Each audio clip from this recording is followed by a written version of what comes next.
감사합니다. 우리 하나님 말씀 사무엘하 23장 1절에서 5절까지는 말씀을 다 함께 찾겠습니다. 우리 계속해서 사무엘하 묵상합니다. 오늘은 23장 1절에서 5절까지 한 절씩 교독합니다. 이런 다윗의 마지막 말이라 이세 아들 다윗이 말하며 높이 세워진 자 야곱의 하나님께로부터 기름 부음 받은 자 이스라엘의 노래 잘하는 자가 말하노라. 여호와의 영이 나를 통하여 말씀하시며 그의 말씀이 내 혀에 있도다. 이스라엘의 하나님이 말씀하시며 이스라엘의 반석이 내게 이르시기를 사람을 공의로 다스리는 자 하나님을 경외함으로 다스리는 자여 그는 돋는 해의 아침빛 같고 구름 없는 아침 같고 비 내린 후에 광선으로 땅에서 우미 돋는 새풀 같으니라 하시도다. 우리 5절 다 같이 읽습니다. 내 집이 하나님 앞에 같지 아니하냐 하나님이 나와 더불어 영원한 언약을 세우사 만사에 구비하고 견고하게 하셨으니 나의 모든 구원과 나의 모든 소원을 어찌 이루지 아니하시라. 아멘. 누구나 하나님께서 정해 주신 시간대 속에서 인생을 살아갑니다. 그러나 모든 자들이 동일한 열매를 맺으며 사는 것은 아닙니다. 삶의 방향과 내용이 다르기 때문이지요. 사실상 우리가 어떤 종류의 삶을 살아왔느냐에 따라서 인생의 마지막 남길 말이 달라지게 됩니다. 미국이 가장 자랑스러워하는 인물 중에 하나가 스티브 잡스이죠. 이 사람은 전 세계 미디어의 혁명을 가져왔다고 할 정도로 큰 업적을 남겼던 인물입니다. 그는 세계 1위 기업인 애플의 공동 창시자였고 디즈니 애니메이션의 선두주자라고 하는 픽사의 창업자이기도 했습니다. 그랬던 그가 2011년 8월 24일 자신의 CEO직을 사임한다는 발표를 했습니다. 아이러니한 것은 스티브 잡스가 잡을 그만두겠다는 것입니다. 그가 사임하겠다는 뉴스만으로 애플사의 주가가 5%나 폭락했다고 합니다마는 정작 사임을 하면서 그가 남겼던 말은 의외로 담담했습니다. 와야 할 그날이 왔기 때문이다. Unfortunately, that day has come. 나는 원치 않았지만 그날이 왔기 때문이다. 그런 말을 했습니다. 아신 대로 그는 8년째 췌장암을 앓아왔습니다. 그리고 이 사임을 발표하고 나서 정확하게 6주 뒤에 56세의 나이로 세상을 떠나고 말았습니다. 그가 마지막 남긴 말에 대해서 여러 가지 설이 있습니다만은 여러 유튜브에서 이것을 소개하기도 했습니다만은 정확한 것은 침상에서 그의 임종을 지켜본 가족들이 전한 말입니다. 딱 두 마디였다고 하죠. 오 와우. 이것은 감탄사일 수도 있겠지만 어떤 것을 본 충격에 대한 반응으로 볼 수도 있을 것입니다. 여러분 누구에게나 와야 할 그날은 반드시 옵니다. 그때 자신의 인생을 어떻게 평가할 것인가가 중요한 것입니다. 어떤 분들은 살아온 날을 후회하기도 하고 어떤 분들은 남긴 것이 없다고 허무하게 생각하기도 할 것입니다. 어떤 분들은 좀 더 잘 살았더라면 좀 더 사랑했더라면 하며 못다한 삶을 아쉬워하는 분도 계실 것이고 심지어 어떤 분들은 성공적인 삶을 살아노라고 자랑스럽게 인생을 고백하기도 할 것입니다. 여러분의 케이스는 어떤 경우인지 모르겠습니다. 성공인가요? 실패인가요? 후회스러운가요? 자랑스러운가요? 사실상 우리 인생의 성공과 실패를 결정하는 기준은 우리 인간이 아닙니다. 하나님이죠. 그분이 우리 인생의 시작자이시면서 동시에 최후 평가자이시기 때문에 그분이 인정해야 성공인 것입니다. 아무리 사람들이 환호를 치고 박수를 보내주어도 하나님의 기준에서 벗어났다면 그 인생은 실격입니다. 그러나 사람들에게는 미약하고 보잘것없어 보여도 하나님이 잘했다 그러시면 성공적인 삶을 산 것입니다. 그러므로 중요한 것은 하나님 안에서 최선을 다하는 것이죠. 사실 우리에게 주어진 시간이나 저녁이라고 하는 것은 다릅니다. 그러므로 일률적으로 인생을 평가할 수는 없습니다. 그럴지라도 자신에게 주어진 역량 안에서 최선을 다할 때 하나님 그것을 기뻐하시고 그 결과 우리의 삶 자체가 하나님 목적 위에 쓰임받게 되는 것입니다. 마태복음 25장에 보시면은 예수님께서 친히 말씀해 주신 유명한 달란트 비유가 나오죠. 주인이 먼 곳으로 여행을 가면서 종들을 불러다가 한 사람에게는 5달란트를 맡기고 또 한 사람에게는 2달란트 또 한 사람에게는 1달란트를 맡기고 떠났습니다. 여행에서 돌아온 그 주인이 정산을 하는데 5달란트 받았던 자는 5개를 남겨왔고 2달란트 받았던 종은 2달란트를 남겨왔습니다. 그랬는데 1달란트 받은 자는 달랑 1달란트만 들고 왔습니다. 그리고 이렇게 말을 합니다. 주인이여 당신은 굳은 사람이라 심지 않은 데서 거두고 해치지 않은 데서, 즉 씨를 흩어뿌리지 않는 데서 모으는 줄 알았으므로 당신의 달란트를 땅에 숨겨 놓았노라. 여러분, 이것이 정당한 변명 같습니까? 심지 않고 어떻게 거두며 씨를 뿌리지 않고 어떻게 소산을 모을 수가 있겠어요? 이건 논리도 맞지 않고 상식에도 벗어나는 변명인 것입니다. 그때 주인이 뭐라고 했나요? 악하고 게으른 종아, you wicked and lazy servant. 여기서 게으르다고 표현한 것은 이해가 됩니다. 아무것도 하지 않았기 때문에. 그런데 악하다고 하는 것은 좀 생각해 봐야 돼요. 왜 이 종의 행위를 악하다고 했을까요? 이 종의 행위 속에는 의도적인 측면이 있기 때문에 그런 것입니다. 만일 이것이 자신의 비즈니스였더라면 그렇게 했겠어요? 철저하게 모든 심리를 기울여서 했을 것입니다. 그런데 어차피 주인에게 돌아갈 이윤이니까 내가 굳이 관심을 다 쏟아 일할 필요가 있겠느냐, 이런 멘탈리티로 일을 했기 때문에 악하다고 말한 것입니다. 교회 사역을 이와 같은 모습으로 해서 되겠습니까? 내일이 아니니까 적당히 하자. 우리 흔히 말하는 것처럼 추삼촌묘에 벌초하듯이 남의 일 하듯 대충 한다면 이걸 하나님이 기뻐하시겠습니까?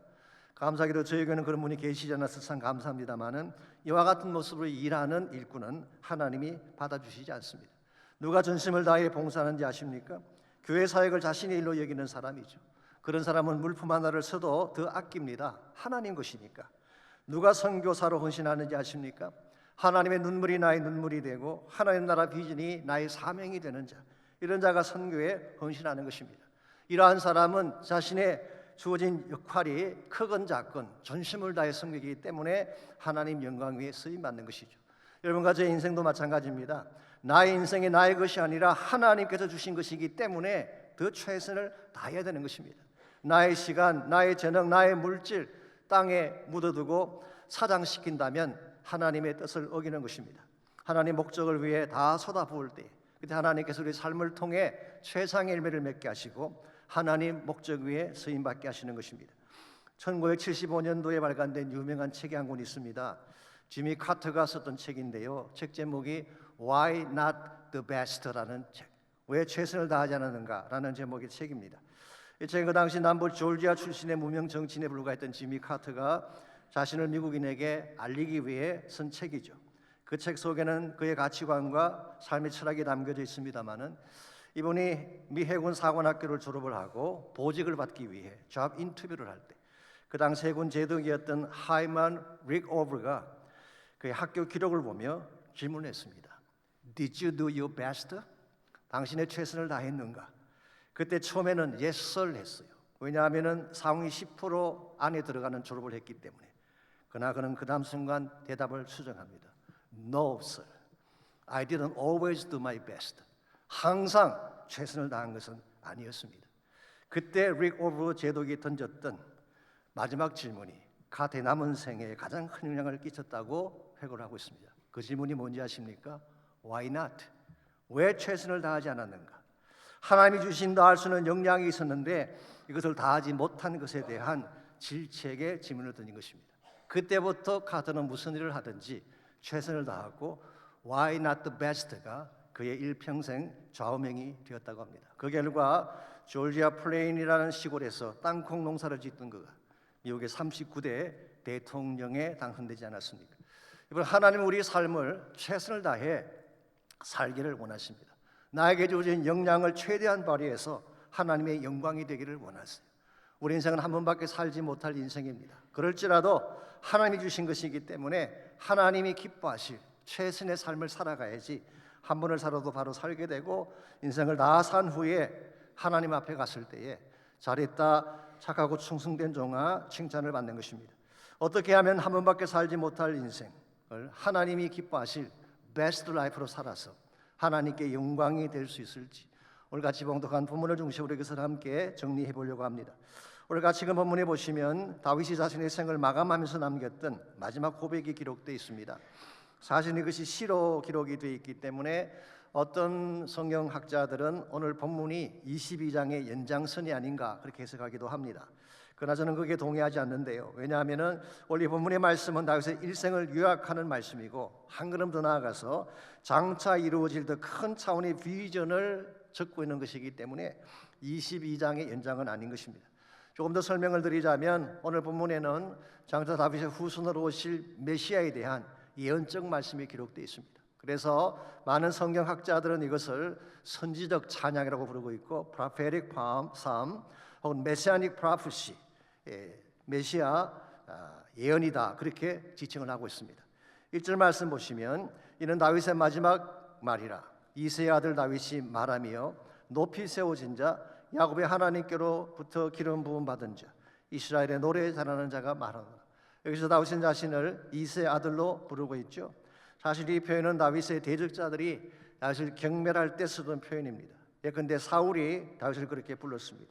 혹은 다윗의 은공을 무시했던 나발 같은 사람이 그렇게 지칭했고 지난번 다루었던 반란했던 그 세바 같은 자가 다윗을 그렇게 지칭했습니다. 그런데 오늘 본문에서 다윗은 자기 자신을 그렇게 부르고 있죠.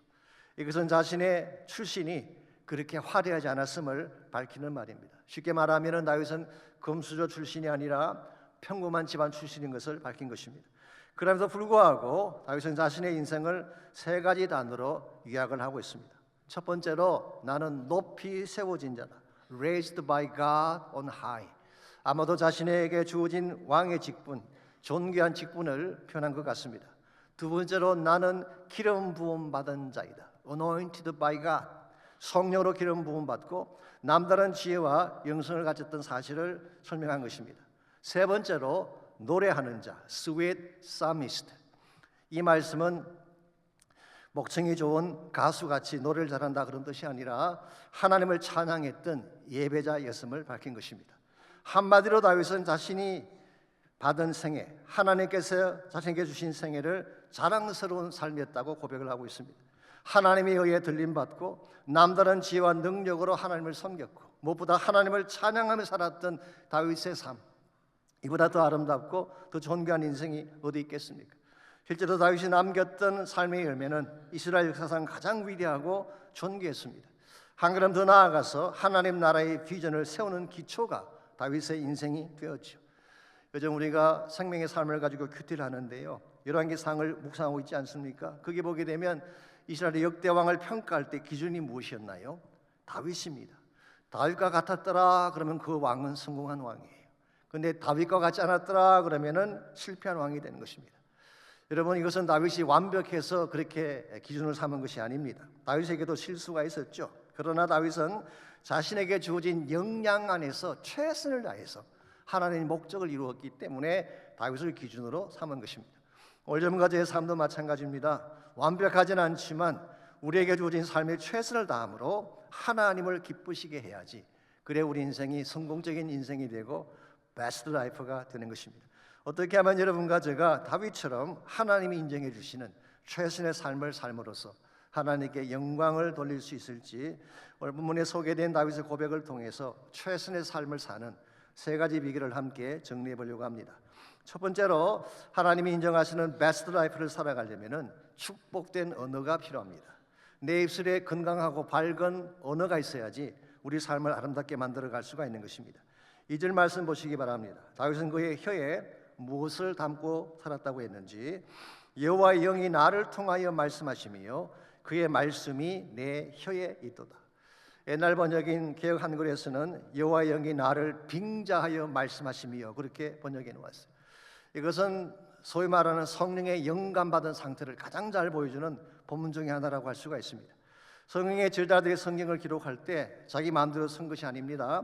성령이 주시는 감동을 따라 기록한 것이죠. 이와 같이 성령의 감동을 통해 하나님 말씀을 기록하는 것을 신학적 용어로 영감이라 그러죠. Inspiration. 더 정확하게 표현하면 Inspired by the Holy Spirit. 성령에 의해 감동받은, 디모데후서 3장 7절 말씀에 하면 God breathed. 하나님이 입김을 불어넣어 주시는 것, 이걸 영감이라고 하는 것입니다.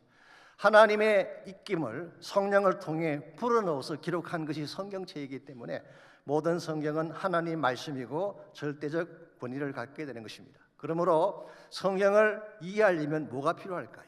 우리에게도 영감이 필요한 것입니다. 인스피레이션을 받지 아니하면 성경을 정확하게 해석할 수가 없는 거예요.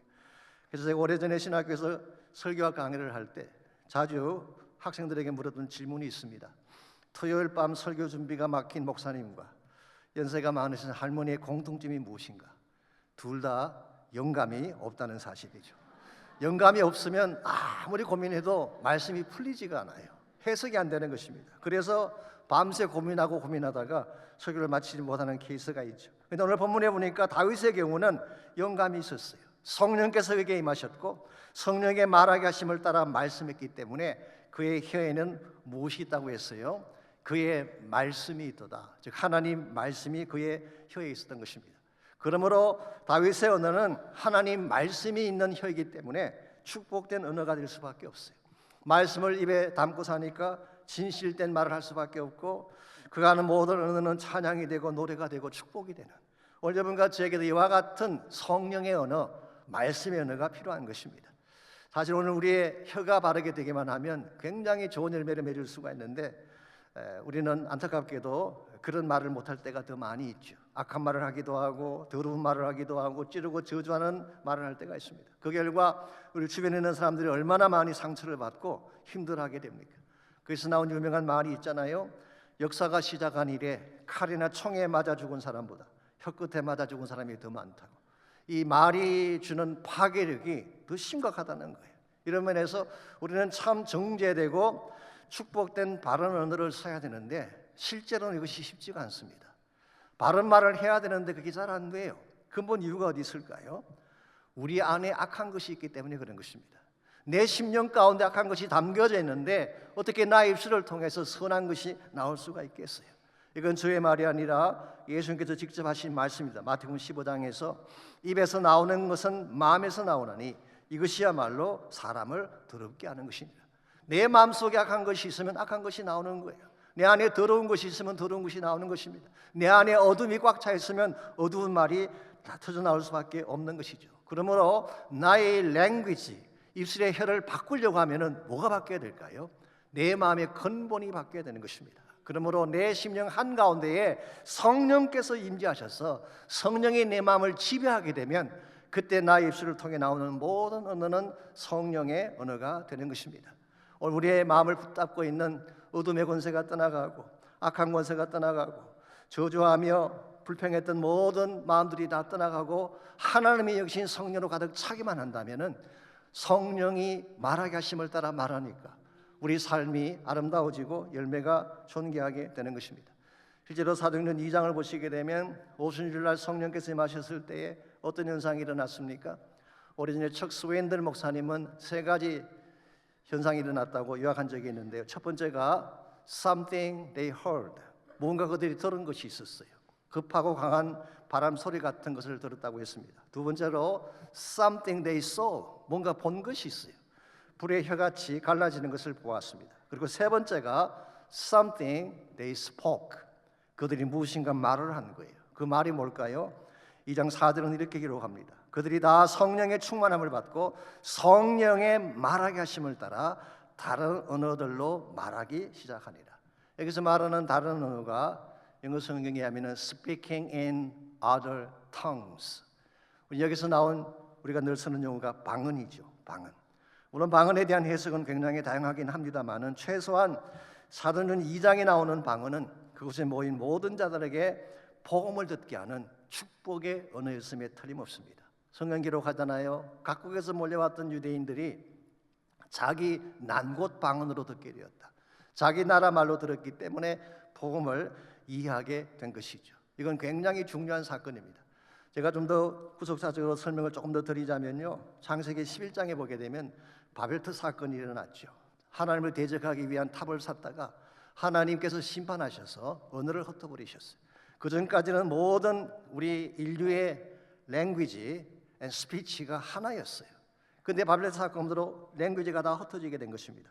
언어가 흩어지니까 인류 자체가 뿔뿔이 흩어지게 되고 그때부터 전쟁의 역사가 시작이 된 것입니다. 이와 같이 흩어진 언어 때문에 나누어진 민족 때문에 투정하며 고통 가운데 살아가던 우리 인류에게 하나님이 다시 회복을 보여주시기 위해 우리 모두에게 보여주신 유명한 사건이 오순절날 성령이 오신 사건이에요. 성령을 통해서 방언을 통해서 모든 랭귀지를 하나 되게 하심으로 장차 이루어지게 될 구속사의 완공을 예표하신 것입니다. 성령께서 임하시게 되면 민족과 민족이 하나 될 수 있어요. 가정과 가정이 하나 되어지고 나눠주고 깨어진 사람들 심령이 하나가 되어서 하나님이 기뻐하는 존귀한 삶을 살게 되는 것입니다. 이런 면에서 오늘 여러분과 저에게도 이 성령이 주시는 언어가 필요합니다. 성령이 이끄는 대로 말할 수만 있다면, 말씀이 나에게 주는 언어대로 말하고 행동할 수만 있다면 얼마나 우리 삶이 존귀하고 아름다워지게 되겠어요. 그러므로 이 시간 여러분과 저의 마음 가운데 성령께서 임재하시도록 기도하시고, 성령이 내 마음을 지배해 주셔서 성령이 다스리는 삶과 언어로 살게 달라고 기도하시는 시간이 있기를 바랍니다. 그때 우리 삶이 변화가 일어나게 되고 최선이 되어서 하나님께 영광을 돌리게 되는 것입니다. 두 번째로 하나님이 인정하시는 최선의 삶을 살려면 신선한 비전, 프레시한 비전, 다른 꿈을 가져야 되는 것입니다. 오늘 본문에서 다윗의 인생을 자랑스럽게 살 수 있었던 또 하나의 이유는 그에게는 꿈이 있었기 때문입니다. 1차적으로 그는 사무엘에게 기름 부음을 받는 순간 앞으로 바른 지도자가 되어서 이스라엘을 다스린다는 꿈을 갖게 된 것 같습니다. 다윗에게 이것이 있었기 때문에 그가 광야를 쫓겨다니면서도 낙심하지 아니하고 아들람 굴에 갇혀 있으면서도 절망하지 않았던 것입니다. 언젠가 때가 되면 하나님이 그를 세우셔서 영광된 지도자로 쓰임 받는다는 꿈, 소망이 있었기 때문이죠. 그런데 다윗이 가졌던 꿈은 거기서 멈추지 않습니다. 한 걸음 더 나아가서 장차 미래에 등장할 완전한 통치자에 대한 꿈을 다윗은 가지고 있었어요. 아마도 하나님께서 성령을 통해 이것을 미리 보여주신 것 같습니다. 3절입니다. 이스라엘 하나님이 말씀하시며 이스라엘 반석이 내게 이르시기를 사람을 공의로 다스리는 자, 하나님을 경외함으로 다스리는 자여. 여기 공의로 다스리는 자가 나오고 경외함으로 다스리는 자가 나오는데 이것은 다윗 자신을 지칭하는 말이 아닙니다. 여기서 약간의 쉬프트가 이루어진 것입니다. 지금 다윗 본인에 대한 이야기를 하다가 그래서 약간 쉬프트가 이루어지면서 다윗의 후손으로 오실 메시아를 소개를 하고 있습니다. 그래서 다윗은 지금 예언적인 차원에서 자기 뒤에 올 메시아에 대한 비전을 미리 보고 오늘 본문을 적고 있는 것입니다. 4절을 보시게 되면 그는 돋는 해의 아침빛 같고 구름 없는 아침 같고 비 내린 후에 광선으로 땅에서 우미 돋는 새풀 같으니라 하시니라. 그래서 근원이라고 했기 때문에 여기에 소개된 모든 내용이 메시아 그분 자체의 성품을 의미하는 것이다, 그렇게 해석할 수도 있을 것입니다만은 히브리 원문에는 사실 근원이라는 단어가 없습니다. 그래서 메시아 자체의 성품의 특징을 묘사한다기보다는 메시아께서 오시면 이루어지게 될 축복의 특징을 소개한다고 보는 것이 더 맞습니다. 그래서 메시아께서 오시면 어떤 역할을 하실까? 메시아가 오시면 하실 세 가지 중요한 역할이 오늘 4절 하반부에 소개가 되어 있는 것입니다. 첫 번째로 뭡니까? 돋는 해의 아침빛 같은 역할. 영어 성경 보시면 The first light of daybreak, 이 밤이 지나고 새벽을 깰 때에 주어지는 첫 번째 빛, 이게 메시아가 오시면 일어날 사건이라는 거예요. 예수님께서 오시게 되면은 밤이 떠나가게 됩니다. 그리고 저주와 고통의 시간이 끝나고 데이브레이크, 새벽이 찾아오는, 이게 메시아께서 오시면 첫 번째 일입니다. 두 번째는 구름 없는 아침이 된다. Morning without cloud. 이것은 밝고 빛나는 삶을 말하는 것입니다. No depression, no sadness. 슬픔이나 탄식이나 우울증이 다 떠나가고 밝고 맑은 삶. 그리고 세 번째로 비 내린 후 땅에서 돋아나는 새풀같이 되리라. 사실 이스라엘 지역에는 비가 오지 않으면 땅이 메마르잖아요. 그냥 허옇게 메말라가는데 그게 비가 쏟아지게 되면 비 온 후에 파릇파릇한 새싹이 돋아나죠. 메시아께서 오시면 이런 사역을 하신다는 거예요. 예수님께서 오시게 되면 오시는 순간 밤의 시간은 떠나가게 되고 우리의 삶은 어두움과 탄식이 없는 밝고 빛난 삶이 주어지게 되고 우리의 삶은 마치 비 내린 후에 새싹처럼 푸르고 푸른 삶이 되어서 하나님의 영광이 될 것을 소개하고 있는 것입니다. 다윗은 이 꿈을 가지고 있었어요. 물론 자기 당대에 이 꿈의 실현을 보지는 못했지만 다윗의 마음속에는 이와 같은 삶의 디렉션을 가지고 있었기 때문에 그는 하나님께 쓰임받는 것이 가능했던 것입니다. 그래서 다윗은 자기도 이런 통치자가 되기를 원했고 결과적으로 그의 후손인 예수님을 통해서 이 사건이 성취가 된 것입니다. 여러분과 저에게도 동일한 종류의 꿈이 필요합니다. 단순히 땅에서 잘 먹고 잘 사는 꿈이 아니라 예수님과 같이 이 땅에 빛을 비추는 꿈이죠. 어둠 가운데 있는 사람들에게 밝은 생명을 전가하는 꿈이죠.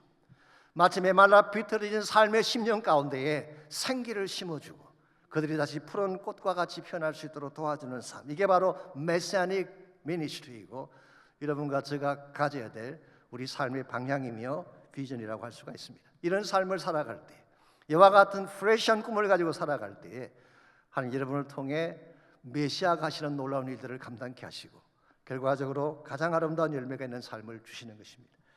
요즘 야구 시즌이 되어서 LA 다저스가 굉장히 뜨고 있죠. 오타니 쇼헤이라고 하는 아주 훌륭한 선수 한 명이 들어오면서 굉장히 인기가 지금 높아지고 있습니다만은 오래전에 LA 타임즈에서 이런 제목의 기사 하나가 소개된 적이 있습니다. 진정한 인생의 구원 투수, Real Life Relief라고 하는 제목의 기사가 뜬 적이 있습니다. 이 기사는 팀 벌크라고 하는 구원 투수에 대한 스토리인데요. 이 팀 벌크는 뉴욕 매츠, 뉴욕 양키즈 같은 유명한 메이저리그 팀에서 선수로 뛰었던 사람입니다. 올스타에 뽑히기도 했고요. 평균 자책점이 2.72밖에 안 된대요. 굉장히 성적이 좋은 것입니다. 투수로서. 그랬던 이 사람이 1993년도에 갑자기 은퇴를 선언을 했습니다. 이유가 무엇인가 물었더니 자녀들과 더 많은 시간을 보내기 위해서. 보통 선수들이 가장 잘하는 18번 대답이 이거죠. 가족과 시간을 더 많이 보내기 위해. 그런데 팀 볼크의 경우는 좀 다른 케이스였습니다. 그게 4명의 자녀가 있었는데요. 이 4명 모두가 다 입양한 아이들이었어요. 2명은 한국에서, 1명은 베트남에서, 또 1명은 과테말라에서 입양한 고아들이었습니다. 더구나 이 4아이는 모든 것이 정상이 아닌 장애자들이었습니다. 이 짐 볼크는 정말 신실한 크리스찬이었습니다만 그는 은퇴를 선포하며 다음과 같은 말을 남겼습니다. 수백만 불의 연봉보다 더 소중한 것이 저 어린 생명들입니다. 저는 더 이상 돈을 위한 구원 투수가 되기보다 생명을 위한 구원 투수가 되기를 원합니다. 생명을 위한 구원 투수, 참 멋지지 않습니까? 여러분 인생을 그렇게 살아야 돼요. 돈 벌기 위해 사는 인생이 아니라 생명을 구원하기 위한 구원 투수가 된다는 것. 이게 진정한 차원의 비즈너리의 삶이라고 저는 생각을 합니다. 하나님 나라의 비전에 동참을 해서 정말 생명을 구원하고 빛을 전가하고 하나님의 거룩한 열매를 맺기 위해 달려가는 인생, 이게 하나님이 쓰시는 인생이고 이 삶을 통해서 하나님의 영광을 받으시는 것입니다. 아까 우리가 FPP 제2기 수료식을 했습니다만 이 수료장을 받는 것으로 끝나서는 안 될 것입니다. 그야말로 여러분 한 분 한 분이 선교적 삶을 살아내야 돼요. 이제부터는 선교적 관점으로 성경을 보시고 선교적 관점으로 사업도 하시고 선교적 관점으로 시간과 돈도 쓸 때 여러분 한 분 한 분이 생명의 구원 투수가 되어서 주님 오시는 그날까지 영광스럽게 쓰임받게 될 줄 믿습니다. 우리의 인생이 이렇게 돼야지 하나님이 기뻐하시는 베스트 라이프가 되는 거예요. 하나님이 인정하시는 베스트 라이프가 되려면 1차적으로는 성령에 이끌려야 돼요. 내 모든 삶이 성령에 사로잡혀서 말을 하건 행동을 하든 성령이 이끄는 대로 살아가는 삶. 두 번째는 바른 비전을 가져야 돼요. 생명을 구원하고 주의 나라 비전을 이루기 위한 우리의 비전이 분명할 때 우리 삶이 베스트가 되어서 쓰임받는 것입니다. 마지막 세 번째로 하나님 인정하시는 최선의 삶을 살려면 성취의 손길, 성취하시는 하나님의 손길이 필요합니다. 우리 인생을 베스트 라이프로 만드는 것은 우리의 힘만으로 안 된다는 뜻입니다. 하나님의 손이 함께 해야 되는 것입니다. 그때 하나님께서 우리가 필요로 하는 모든 구원과 소원을 다 이루어 주십니다. 5절 말씀입니다. 내 집이 하나님 앞이 같지 아니하냐. 하나님이 나와 더불어 영원한 언약을 세우사 만사에 구비하고 견고하게 하셨으니 나의 모든 구원과 나의 모든 소원을 어찌 이루지 아니하시라. 여기서 다윗은 자신의 모든 소원과 모든 구원을 영어 성경 보시면은 all my full salvation and all my desires, 내 모든 소원과 나의 모든 full salvation을 누가 이루신다고 했어요? 하나님이 나와 더불어 언약을 맺으시고 만사에 구비하게 하셔서 나의 구원과 소원을 어찌 이루지 아니하시라. 하나님 여러분과 저의 모든 소원을 성취하시는 분이에요. 우리를 구원하시는데 필요한 모든 것들을 다 이루셔서 완전한 구원이 주어지게 하시는 분이 하나님이에요. 오늘 본문에 보니까 세 가지 차원으로 일을 하셔서 이 우리의 구원, 우리의 소원을 이루신다고 하셨죠. 첫째는 영원한 언약을 세우심으로. 아마도 사무엘하 7장 12절 13절에 기록된 다윗의 언약을 언급하고 있는 것인지도 모르겠습니다만은 아시죠? 하나님이 나단 선지자를 보내가지고 다윗과 언약을 체결하시잖아요. 그때 이렇게 말씀하셨어. 내 몸에서 날 내 씨를 통해서 왕국을 세우리라. 이 왕국은 견고하고 영원한 왕국이 될 것이다 말씀하셨죠. 거기서 하나님께서 말씀하신 내 몸에서 날 내 씨가 누구를 지칭하는 것일까요? 솔로몬? 아닙니다. 솔로몬은 화려한 왕은 되었지만 그가 죽은 후에 나라가 깨어졌어요. 영원한 왕국을 이루지 못했어요. 그러므로 사무엘하 7장 12절 13절에서 약속한 언약의 실제 주인공은 예수 그리스도입니다. 그래서 예수님을 통해 이룩하게 될 하나님 나라 언약, 구원의 언약이고 피의 언약을 의미하는 것입니다. 두 번째로 만사에 구비할 것이다. 이 말은 모든 필요한 것을 다 준비해서 공급하신다 그런 뜻이에요. 그리고 세 번째로 견고하게 하신다. 이와 같이 하나님께서 만드신 구원의 사건, 하나님 나라의 사건은 누구도 건드릴 수 없도록, 누구도 흔들거나 빼앗아가지 못하도록 하나님이 견고하게 보호하신다 그런 뜻이에요. 자, 이와 같이 하나님께서 자신의 약속에 근거해서 그리고 모든 것을 다 준비하신 후에 우리 삶을 견고하게 붙들어 주신다면 우리를 흔들 사건이나 대상이 어디 있겠어요? 우리의 모든 구원과 우리 모든 소원은 성취될 수밖에 없는 것입니다. 그러므로 우리 인생의 진정한 성취자는 하나님이에요. 나의 힘만으로 절대로 인생의 성취를 이룰 수가 없습니다. 나의 노력이나 나의 두뇌나 내가 가진 기술만으로 절대로 인생의 성공자가 될 수 없어. 하나님이 내 인생의 주인이 되면, 하나님이 작정하셔서 나를 축복해 주시면, 그럼 우리 인생은 견고한 인생이 되고 완성되고 성취된 인생이 되어서 주의 영광을 위해 쓰임 받게 되는 것입니다. 제가 오래전에 그 코스타라고 하는 유명한 모임이 있죠. 우리 매년 시카고 그 웨스턴 칼리지에서 모이는 유학생들을 위한 모임이었습니다. 그게 제가 강사로 초청을 받고 가서 제가 말씀을 전한 기회가 있었는데요. 그때 함께 오셨던 한국에서 오신 강사님 한 분이 이런 간증을 해주셨어요. 이분은 한국에서 유수한 법과대학을 졸업을 하고 사법고시에 합격을 해서 검사가 된 사람이었습니다. 그런데 이분은 검사직을 사임을 하고 미국에 유학을 왔어요. 그리고 코넬 대학교 법과대학에 들어가서 박사학위를 마치고 다시 한국에 나와서 한 국립대학교에서 법과대 교수를 하고 있는 그런 분이에요. 이 정도면 제법 잘 나가는 인생 아닌가요? 누가 봐도 부러워할 만한 성공적인 인생이죠. 근데 이분이 자신의 이 성공에 대한 이유를 이렇게 재밌게 설명해 주셨어. 내가 어떻게 이 자리까지 오게 됐는가, 성공하게 된 그 이유를 설명해 주시는데 이런 내용입니다. 이분이 중학교 2학년 때 연극을 했는데 그 연극 제목이 다윗과 골리앗이었어요. 본인은 다윗의 역할을 맡게 되고 덩치가 큰 자기 친구가 골리앗의 역할을 맡게 됐는데 연극이 시작되면 스폰지로 만든 돌멩이를 던져서 골리앗의 이마를 탁 치는 것입니다. 한 가지 문제가 있어요. 이분은 운동신경이 전혀 없는 사람, 하여튼 스포츠라고는 아무것도 하는 것이 없는 사람. 그래서 아무리 연습을 많이 해도 돌멩이가 똑바로 가지는 않는 것입니다.